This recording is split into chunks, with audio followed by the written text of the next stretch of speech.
종교개혁자 루터는 로마서를 이렇게 말했습니다. 로마서는 신약 성경의 진정한 핵심이며 가장 순수한 복음이다. 그러므로 그리스도인은 그 내용을 낱말 하나하나에 이르기까지 외우도록 알아야 할 뿐만 아니라 영혼에 일용할 양식으로서 나날이 그것을 간직하고 살아가는 것이 귀중하며 가치가 있다라고 말했습니다. 물론 모든 성경이 우리에게 하나님의 말씀으로서 아주 중요합니다. 하지만 그 중에서도 이 로마서는 많은 신학자들이 성경 중에 성경으로 이렇게 뽑고 있는 그런 말씀입니다. 그리고 많은 학자들이요, 오늘 우리가 읽은 이 부분이 로마서 중에서도 핵심적인 부분이다라고 말을 하고 있습니다. 그 가운데서도 오늘 주보 앞면에 오늘의 말씀으로 뽑은 구절 있습니다. 8장 11절 말씀입니다. 이 말씀이 아주 중요하다라고 말을 하고 있어요. 다시 한번 8장 11절 말씀을 한 목소리로 읽어보겠습니다.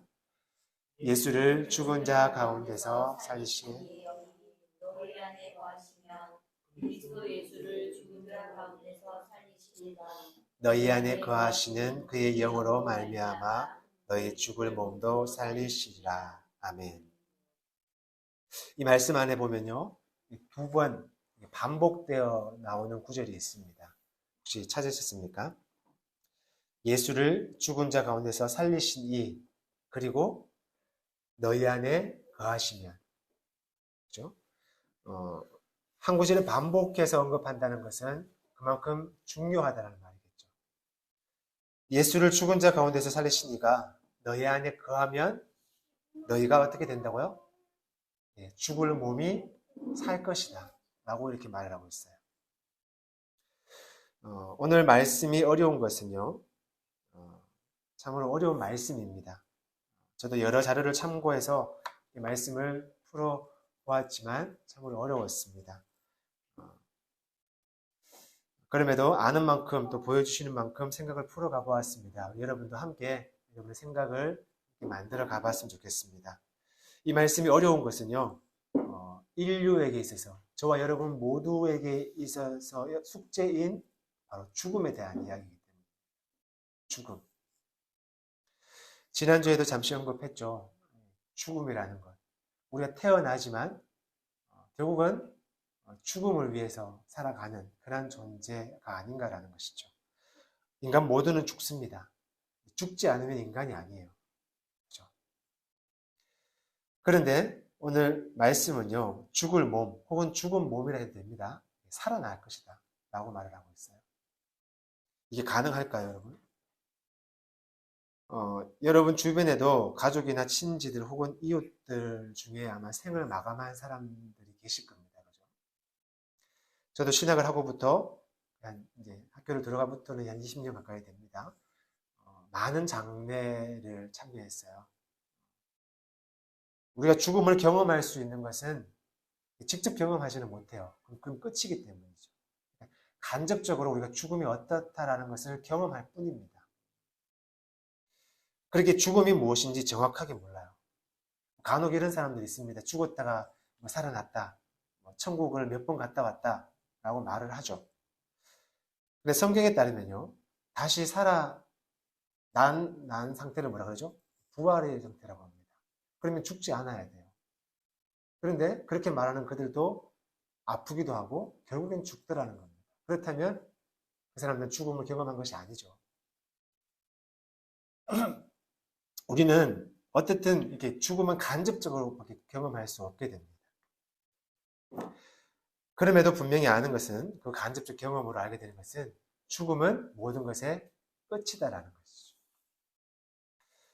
사람이 죽으면 옛날에는 주로 이제 매장을 했죠. 그죠? 다시 살아난다라는 그러한 기대감과 또 바람이 있었다는 것이겠죠. 그런데 이제는 대부분 맞아요, 화장을 합니다.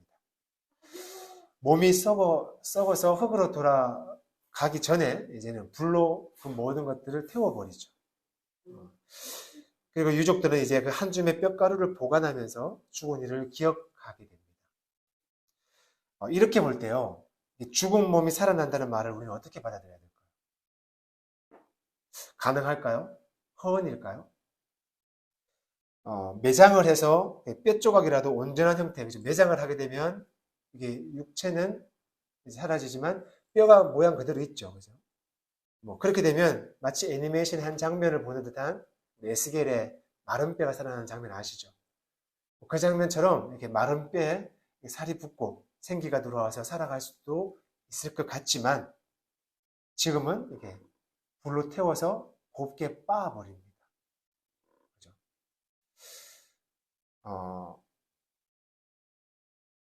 많은 사람들의 생각대로 만약 죽은 몸이 살아난다면 그 몸은 죽었던 그대로 살아날까요? 어떤 모습으로 살아날까요?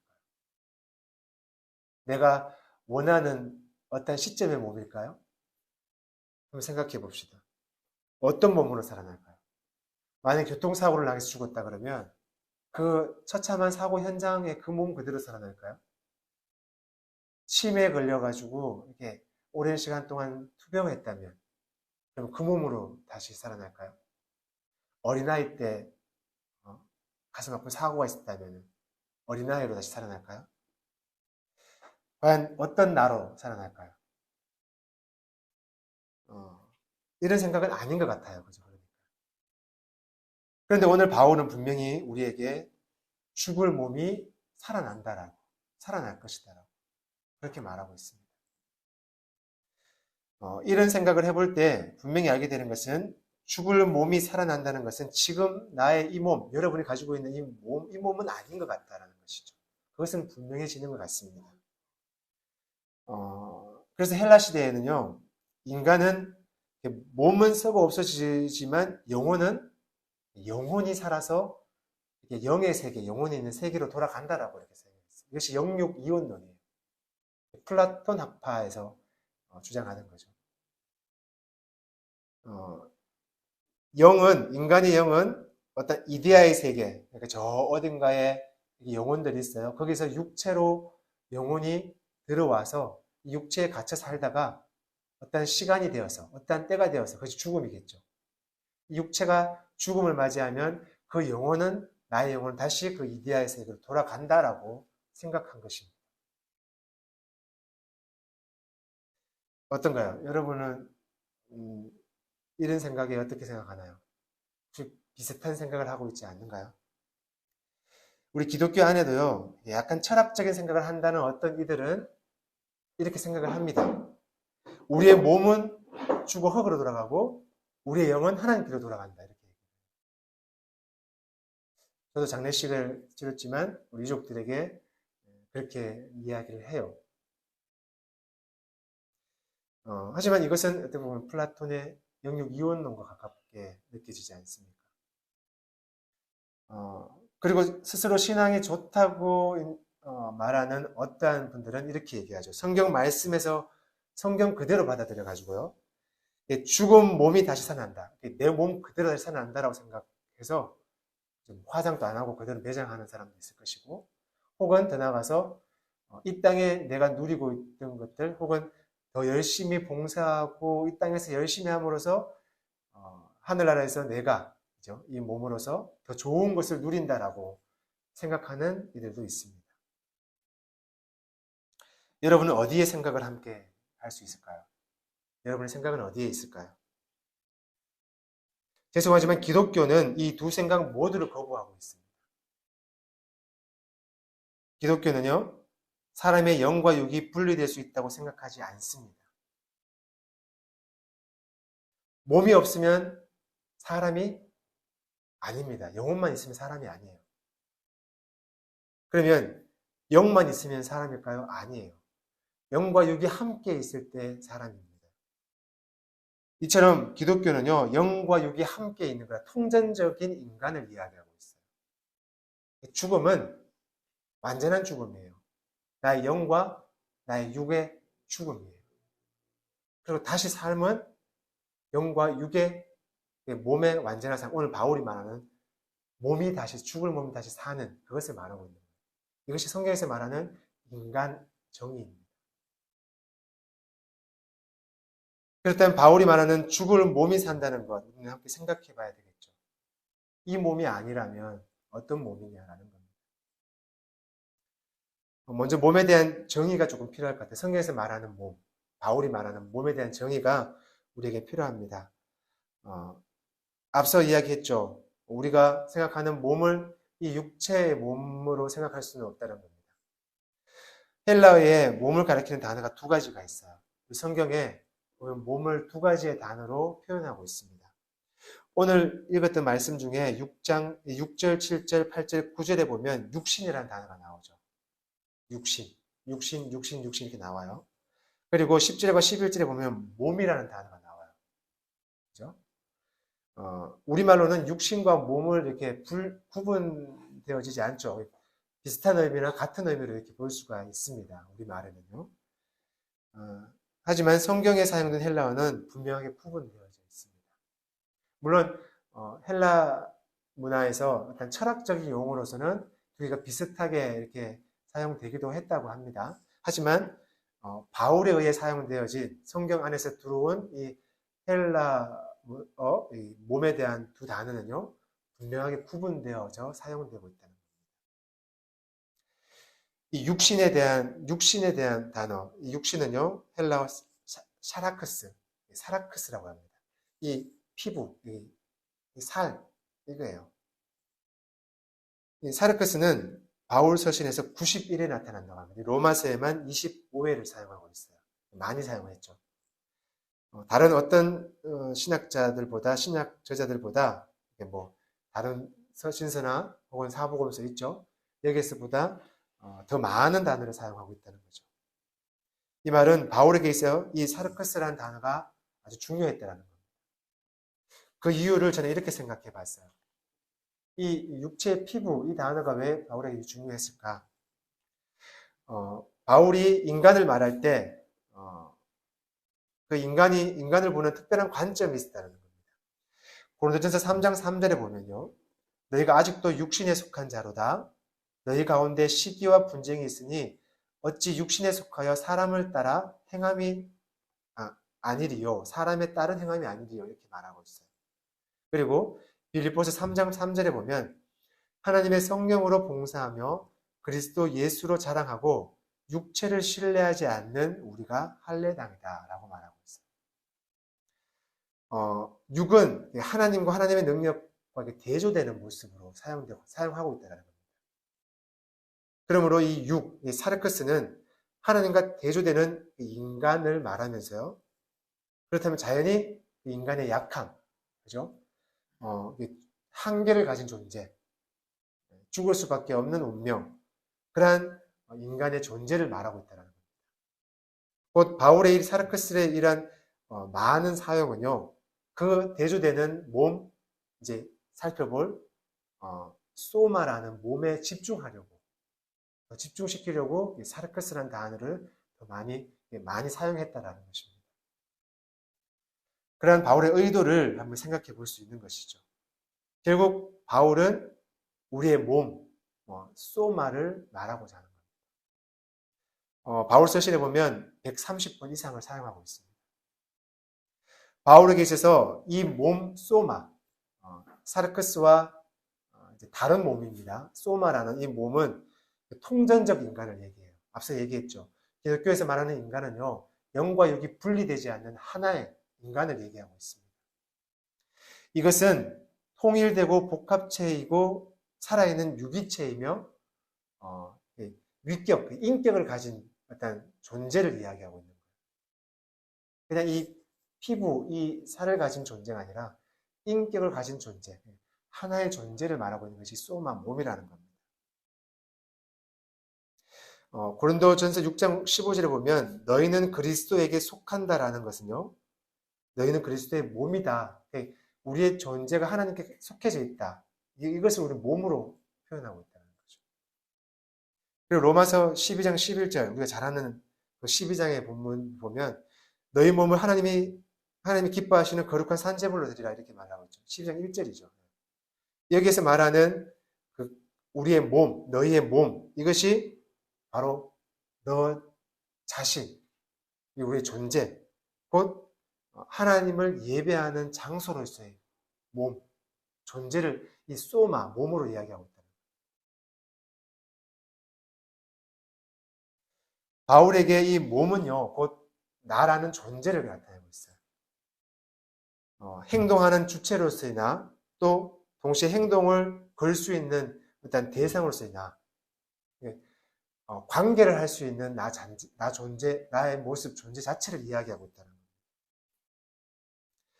거예요.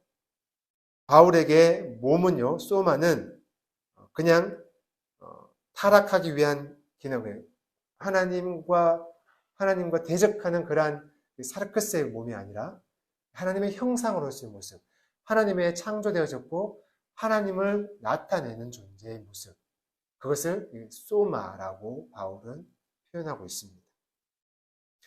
곧 이 몸은요, 하나님을 위해 창조된 존재로서 이 피조세계, 하나님 만드신 이 창조세계 안에서 하나님의 피조물로서 이 창조세계와 함께 연대하며 살아갈 수 있는 존재.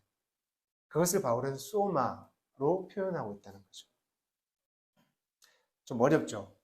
저도 어렵습니다. 그럼에도 성경이 당시 이런 문화 속에서, 헬라 문화, 철학 속에서 기록되어 왔습니다. 우리에게 전해지고 있어요. 그러니까 이런 방식으로 해석이 필요합니다. 가랑비에 옷 젖는다는 말 아시죠? 제가 신학하면서부터 이제 학부 1학년 때부터 만난 제 선생님이 있습니다. 선생님이 저에게 A4 한 장을 주셨어요.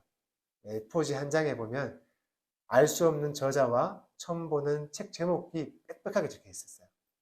그리고 주시면서 공부할 동안, 학교 다닐 동안 이 책 다 읽어봐라 라고 하셨습니다. 근데 그 책이 어려운 책이에요. 지금도 읽어도 이해 안 되는 책들이 많습니다. 선생님 말 이해되지 않더라도 그냥 읽으라는 겁니다. 계속 접하다 보면 어느 순간 생각의 폭이 넓어진다는 거예요. 우리가 성경을 보는 관점도 마찬가지라고 생각합니다. 신앙도 마찬가지예요. 계속해서 질문하고 생각하는 그러한 훈련을 해야 됩니다. 그러다 보면 우리에게 성경의 길이 어느 순간 보여지게 된다는 것이죠. 바울이 말하고자 하는 것은 결국, 그죠? 그 결국은 우리를 그러한 인간, 그러한 몸이죠. 그 통전적 인간의 몸입니다. 하나님을 위해 창조된 존재, 하나님을 예배하는 몸, 존재로서 하나님의 형상으로서 살게 하시는 그분이 그러한 우리의 몸이 창조주 하나님이라는 사실을 우리에게 말하고 있는 거예요. 조금 관념적일 수 있습니다. 그죠? 뜬구름 잡듯이 이렇게 보일 수도 있습니다만, 바울은 그러한 사실을 하나님이 행하신 구체적이고 유일적인 몸이 살아난다는 사건을 우리에게 보여주고 있어요. 그것이 바로 오늘 우리 11절에서 반복해서 나왔던 예수 그리스도를 살리신 여기에 있습니다. 예수 그리스도를 죽은 자 가운데서 살리신 것, 이것이 우리에게 뜬구름 잡는 그러한 주장이 아니라 분명한 사실로서 우리에게 바울은 이야기하고 있다는 것이죠. 예수의 죽음은 역사적입니다. 그죠? 어떤 이들이 말하는 임사체험 혹은 황홀경의 체험이 아니에요. 예수님의 죽음, 곧 예수님의 부활에는요, 우리 이제 곧 부활절을, 다음 주는 고난주간이고요, 종려주일입니다. 그 다음 주가 부활주일이에요. 이제 부활에 대해서 한번 우리는 생각을 해야 됩니다. 예수님의 부활을 두고 오래전부터 여러 가지 가설들이 많았어요. 허위설이다, 죽지 않았다라는 것이죠. 혹은 기절설이다, 예수님 잠깐 기절했다가 살아났다, 임사체험과도 너무 비슷하겠죠. 혹은 환상설이다, 황홀경에 빠진 어떤 체험이다, 이런 등등의 여러 가지 가설들을 이야기합니다. 하지만 예수님의 죽음은 그런 거짓의 죽음과는, 사이비 죽음과는 분명히 다르다는 겁니다.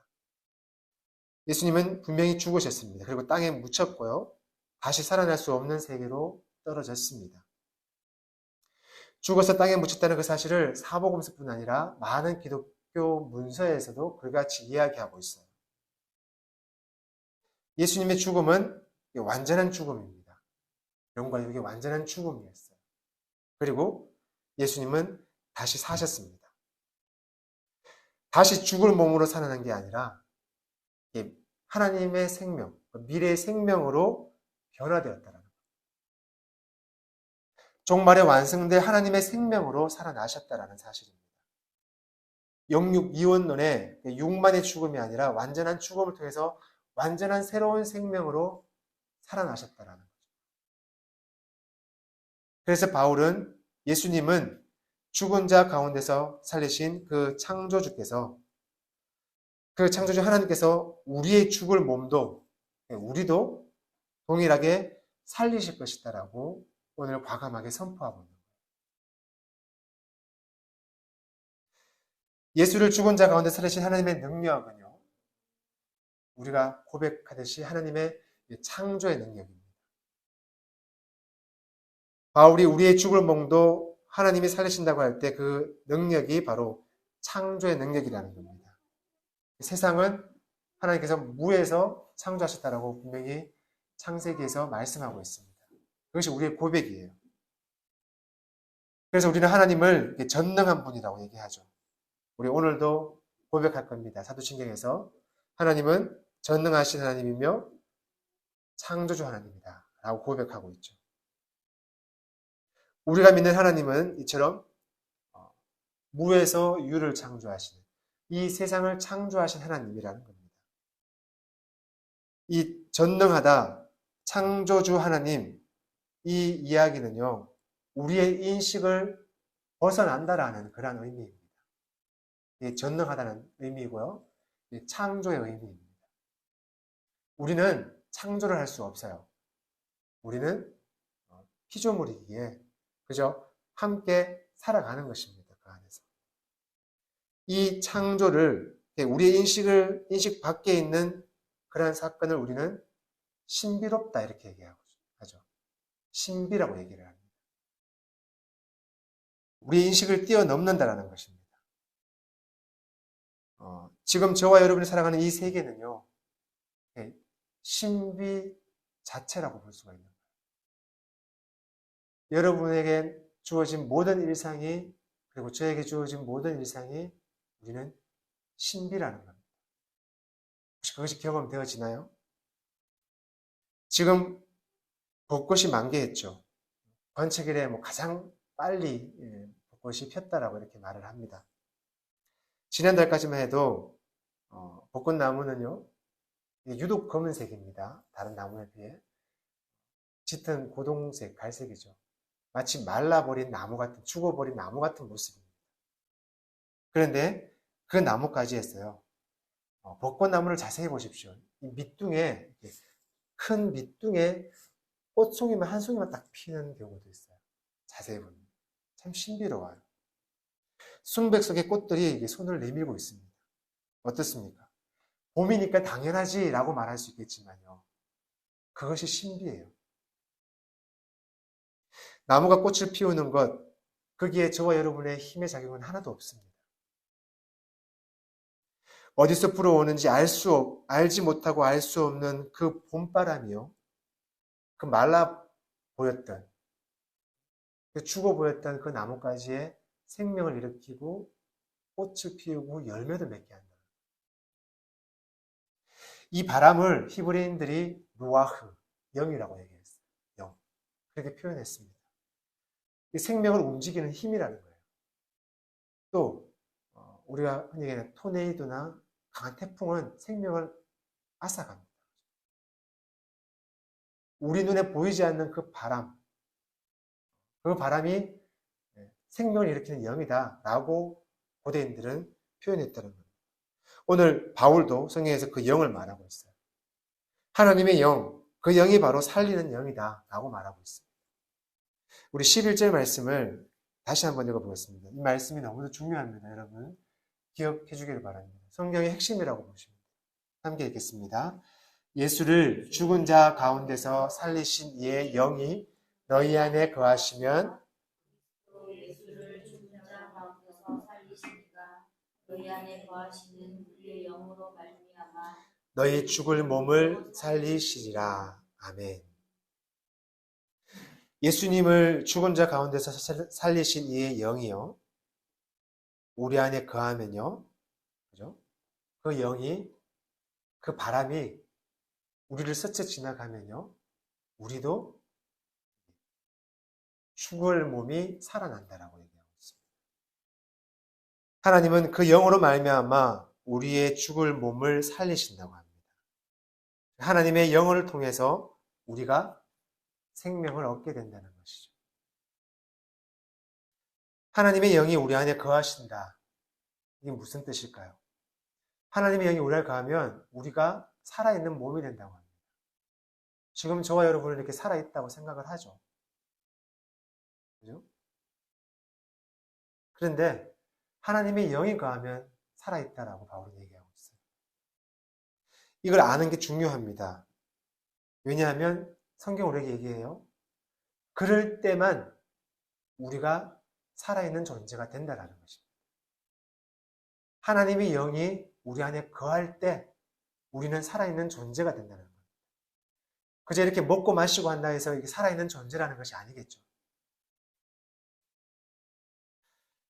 앞서 비유했듯이 벚꽃을 피우게 하는 그 봄바람입니다. 눈에 보이지도 않고 만질 수도 없는, 하지만 그 바람은 실제합니다. 그죠? 생명을 일으키기 때문입니다. 실제해요. 제 경험으로 그냥 말씀 준비하면서 이런 생각이 들었습니다. 저는 지금 새벽 시장에 가서 일을 하고 있어요. 새벽 시장에 가보면요, 한 4시쯤입니다. 저는 여러 물건들을 새벽 시장에서 킵해서 요양병원으로 갖다 주는 그런 일을 하고 있어요. 이런 새벽부터 수많은 사람들이 움직여요.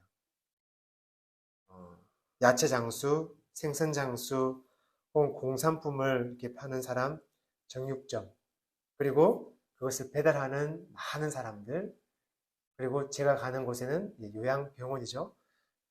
그 새벽부터 이렇게 몸이 불편하신 어르신들을 먹이기 위해서 음식을 준비하는 많은 아주머니들, 아주 분주해요. 모두가 분주합니다. 물론 저나 그들의 바쁜 움직임이 표면적으로는 생계를 유지하기 위한 것으로 볼 수 있습니다. 하지만 저에게 그들의 수고에서, 그들의 분주함에서 생명이 살아난다라는 것을 저는 느꼈다는 겁니다. 보이지는 않지만 그들의 움직임 속에서, 그들의 수고 속에서 생명을 살리는 그러한 기운들을 느낄 수 있다는 겁니다. 그러한 마음으로 저 또한 그렇게 일을 해나가고 있고요. 그렇게 하려고 하고 있습니다. 이러한 기운을 느낀 것은 개인적인 제 실제예요. 그죠? 저한테 실제적으로 다가오고 저를 살게 하는 그런 힘입니다. 각자가 다를 겁니다. 어때요? 설거지를 할 때 이게 떨어지는 물에서 느껴지는 어떤 감각, 그 물과 내 손이 마주칠 때 하나님의 하나님의 그 생명 기운을 느낄 수도 있을 것 같습니다. 많은 사람들에게 커피를 대접할 때, 혹은 그들을 위해서 빵을 만들 때 반죽하는 그 손에서도 우리는 하나님의 기운을 느끼고 전달할 수 있을 것 같아요.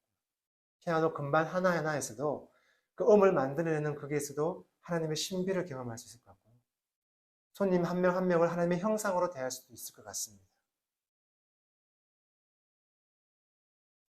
이렇게 개인적으로 우리에게 실제적으로 개인적입니다. 그죠?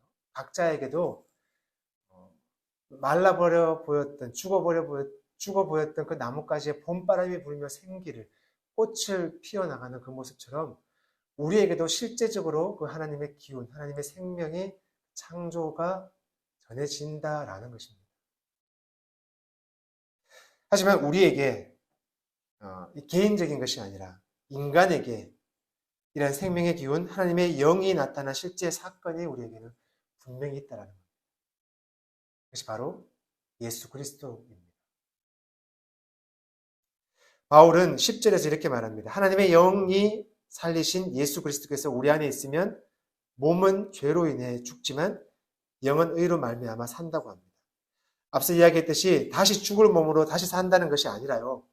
종말론적인 하나님의 생명으로 변화된다는 거예요. 하나님과 이제는 함께 이 몸이지만 이제는 죽지 않을 몸으로 살아간다는 거예요. 이 변화가 예수 그리스도께서 우리 안에 있는 삶이며 예수 그리스도와 일치라고 저는 말씀드리고 싶습니다. 예수 그리스도께서 바로 그러한 변화의 존재이셨죠. 근데 이 삶이 어떤 삶일까요? 그리고 여러분은 그 삶을 살아가고 계실까요? 이 땅에서 그리스도인을 산다는 것은요, 제가 좀 과하게 표현해 보면요, 총칼 없는 전쟁입니다. 그리스도인을 살아간다는 것은. 하나님을 향하지 못하게 하는 이 세상에서, 이 피조된 세상에서 하나님의 형상으로 하나님의 창조된 존재, 하나님과 반대된 존재, 샤르크스의 몸이 아니라 소마의 몸으로 살아간다는 것은요, 치열하다는 것입니다. 보이지 않는 하나님의 생명을 향해 나의 모든 감각을 곤두세워도 그 삶이 우리의 삶이 될지 안 될지도 보장할 수 없다는 겁니다. 모든 생각을, 우리의 모든 생명을 살리신 하나님의 영에게 집중해야 합니다. 주변에 일어나는 많은 일들, 거기서 우리는 신비를 경험해야 돼요. 하나님의 창조를, 우리 인식 밖에서 활동하시는 그 하나님의 창조를 우리는 경험해야 된다는 겁니다. 흩날리는 벚꽃 한 잎 속에서도 하나님의 창조를 경험할 수 있어야 됩니다. 예수님께서 바로 그러한 삶을 사셨다는 겁니다. 예수님은요, 350종류의 60조개의 세포를 가지신 우리와 동일한 인간이셨습니다. 하지만 그는 하나님의 영에게, 하나님의 생명에게 집중했습니다. 그리고 하나님과 일치를 이루셨습니다. 우리는 그 예수를 하나님의 아들이라고 믿고 따르고 있는 것입니다. 9절 말씀해 보면 마지막에요. 누구든지 그리스도의 영이 없으면 그리스도의 사람이 아니다라고 말씀하고 있죠. 그리스도의 영이 있는 사람을 우리는 그리스도인이라고 얘기를 해요. 그리스도를 따르는 자겠죠. 그 그리스도의 삶을 나의 삶으로 살아가려고 하는 자들일 겁니다. 결국 그리스도인으로 살아갈 때 우리는 오늘 성경에서 말하는 것처럼 살아있는 자가 된다는 거예요. 이런 사람은 종말에 완성될 미래의 생명, 그렇죠? 우리의 이 몸과 우리의 영이 완전한 죽음 이후에 있을 완전한 생명, 그 생명에 참여하겠죠. 그런데 그 종말 때만이 아니라 지금 여기서 그 생명을 선취라고 합니다. 먼저 취해서 종말에 누릴 그 변화된 생명의 삶을 지금 우리는 이 땅에서 누릴 수 있다는 거예요. 살아낼 수 있다는 것이죠. 설교를 마무리하겠습니다. 저와 여러분의 생명이 무엇인지 어떻게 얻어지는지를 진지하게 생각해 보십시오. 조금 더 과하게 말하면 치열하게 생각해 보십시오. 분명한 것은 지금 우리가 살아가는 이 땅의 방식, 소비와 소유의 방식이죠. 이 방식으로는 아니다라는 겁니다. 척하며 그것처럼 보일 수는 있을지 모르지만, 생명처럼 보일 수는 있을지 모르지만 진정한 생명의 삶을 이 세상은 우리에게 줄 수 없다라는 겁니다. 이 땅의 방식으로는 생명을 얻지 못한다는 말이겠죠. 오늘 성경은 우리에게 말합니다. 예수 그리스도를 죽은 자 가운데서 살리신 이 곧 창조주 하나님만이 종말의 그 생명을 이룰 것이고, 그리고 지금 창조주 하나님과 함께하는 그는, 그리스도의 영으로서 살아가는 그는 지금 이곳에서 하나님의 그 생명의 삶을 살아있는 자로 살아가게 될 것이다 라고 말씀합니다. 우리를 살리신 이에게 집중합시다. 그것만이 살아있는 자의 모습입니다. 살리신 이와 함께 살아있는 자로 살아가는 저와 여러분의 삶이 되기를 소망합니다.